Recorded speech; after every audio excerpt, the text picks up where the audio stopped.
Hello, তুমি sure তো এটাই অ্যাড্রেস? ওকে।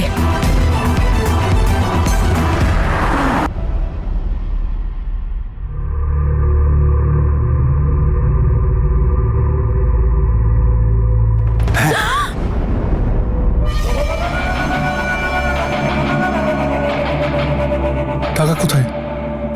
টাকার ব্যাগ নিয়ে আসুনি? আমি তোমাকে এই খেলায় নিয়ে এসেছিলাম যাতে তুমি আমাকে সাহায্য করো, আমার জীবনে আরো প্রবলেম তৈরি করার জন্য নয়, আর তাও আবার এইভাবে। তুমি নিজেকে ভালো করে দেখেছো? তোমায় কেউ ভরসা করবে? যে নিজের দিদির ক্ষতি চায় তাকে আমি বিশ্বাস করব? আর তোমার সঙ্গে যা হয়েছে একদম ঠিক হয়েছে। আমি তোমার সাথে একটাও কথা বলতে চাই না। এই নাও, এই হলো তোমার টাকা, আর আমার বীরকে ছেড়ে দাও।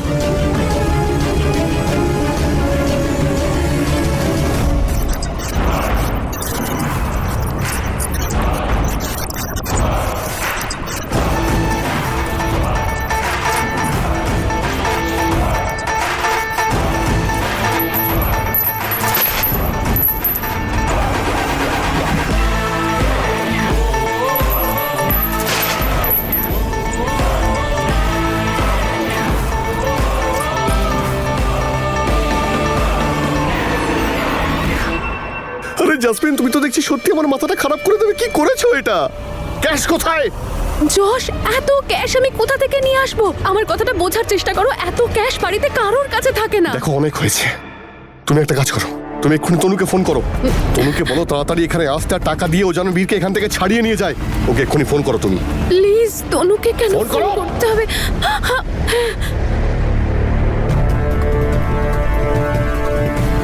এক সেকেন্ড। তোমার দিদির ফোন তো আমার কাছে আছে। ও কাল বীরকে ফোন করেছিল না?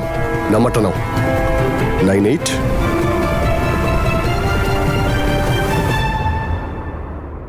যশ,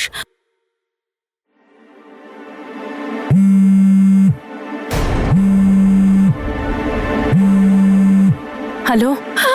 যশ, ফোনটা। হ্যাঁ ডার্লিং, ভয়েসটা নিশ্চয়ই চিনতে পেরেছো। আর বাকি গল্পটা তোমার বোন নিশ্চয়ই তোমাকে বলে দিয়েছে। কি চাই আমার? 75 লাখ টাকা নিয়ে ক্যাশ। তোমাকে অ্যাড্রেসটা পাঠাচ্ছি, এখানে চলে এসো। আর শোনো, তোমার বোনের মতো আবার কিন্তু কোনো চালাকি করতে যেও না, তাহলে কিন্তু বীরকে আর ফিরে পাবে না। যশ, জেসমিন তোমার কাছে? ও তোমার কাছে কি করে? আর এসব ফালতু প্রশ্নের উত্তর আমি দিতে চাই না। তুমি আমাকে বলো যে ক্যাশ নিয়ে তুমি কতক্ষণের মধ্যে আসছো?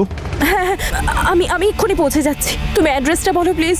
দেখো, অ্যাড্রেস তো আমি বলেই দিচ্ছি, কিন্তু একটা কথা পরিষ্কার করে শুনে রাখো, যদি তুমি পুলিশকে এখানে ইনভলভ করো তাহলে তোমার স্বামী আর তোমার বোন, এদের দুজনের লাশ দেখতে পাবে তুমি। ঠিক আছে, আমি যত তাড়াতাড়ি পসিবল ক্যাশ নিয়ে আসছি ওখানে। আমি থাকতে বীর আর জেসমিনের কেউ কোনো ক্ষতি করতে পারবে না। ওদের কোনো ক্ষতি আমি হতে দেবো না। আচ্ছা ঠিক আছে, আর এদের সঙ্গে আমি কি করব সেটা তোমার আশার উপর নির্ভর করছে। তুমি কতক্ষণের মধ্যে এখানে আসবে আর ওদের এখান থেকে নিয়ে যাবে।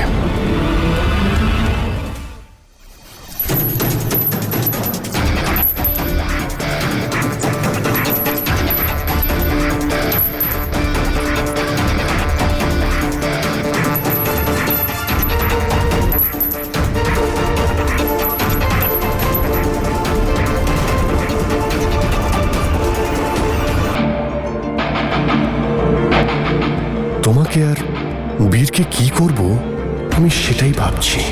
টাকা নেওয়ার পরে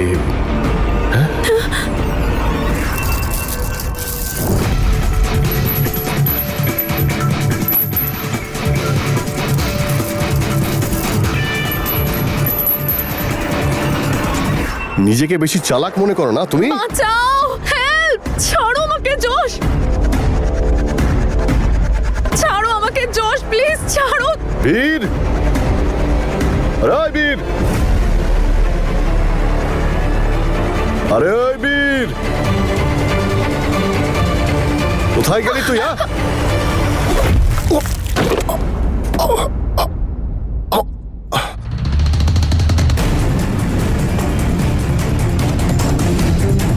তোকে বারণ করেছিলাম না বেশি স্মার্টনেস না দেখাতে?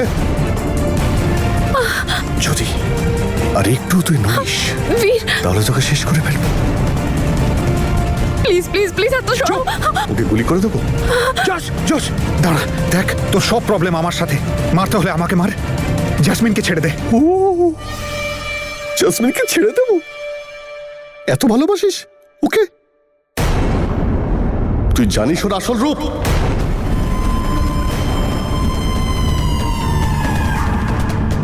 মানে তোকে না বীর, না, তুমি কিন্তু ওর কথা একদম বিশ্বাস করবে না। এক নম্বরের শয়তান, চিটিং বাজ একটা। কে জানে ও কি বলে চলেছে, বাজে বকে যাচ্ছে তখন থেকে। হাতটা ছাড় আমার, ছাড়। এখন তোর এই জাসমিন আমাকে খারাপ বলছে? সত্যিটা এখন বীরের সামনে বলে দেব? আর তুই ভাবছিলি না যে আমি কি করে জানলাম তোর কাছে আমার বিরুদ্ধে প্রমাণ আছে? কে বলেছে আমাকে?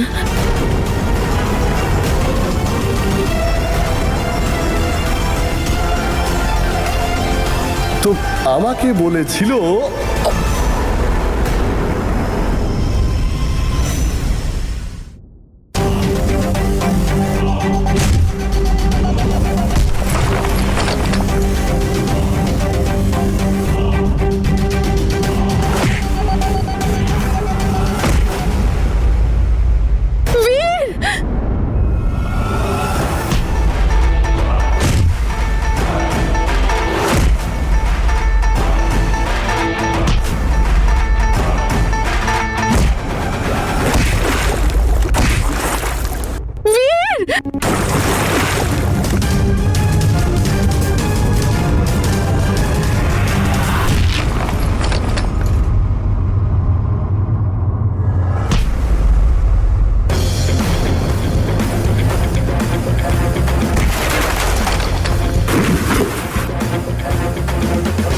ওর বন্দুকটা কোথায় গেল?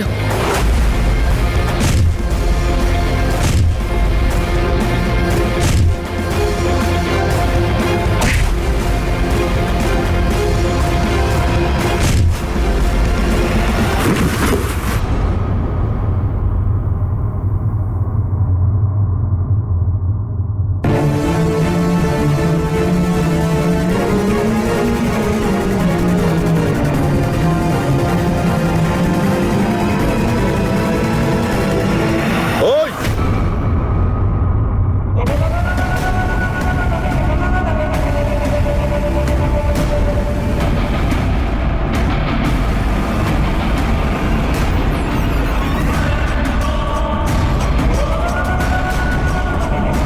এবার তুই কি করবি?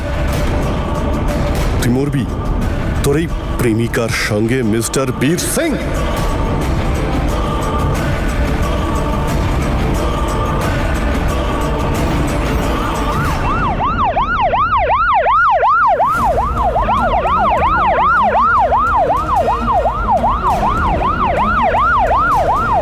আর এখানে পুলিশ এলো কোথা থেকে? তোরই কাজ হবে। হেই!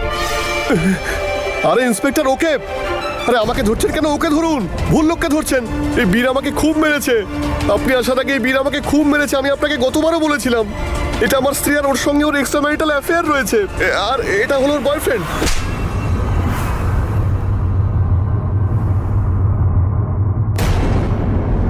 ওই আমি তোর বউ তো? হ্যাঁ, তাহলে ওকে।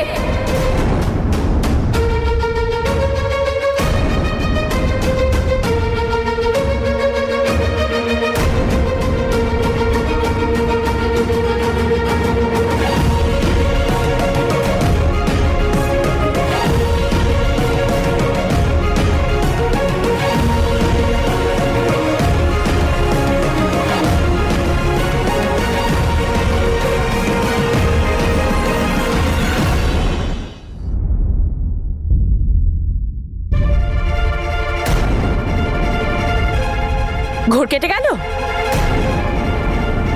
স্যার, ইনি যশের স্ত্রী, যাকে 7 বছর আগেও বিয়ে করেছিল, আর ওদের একটা বাচ্চাও আছে।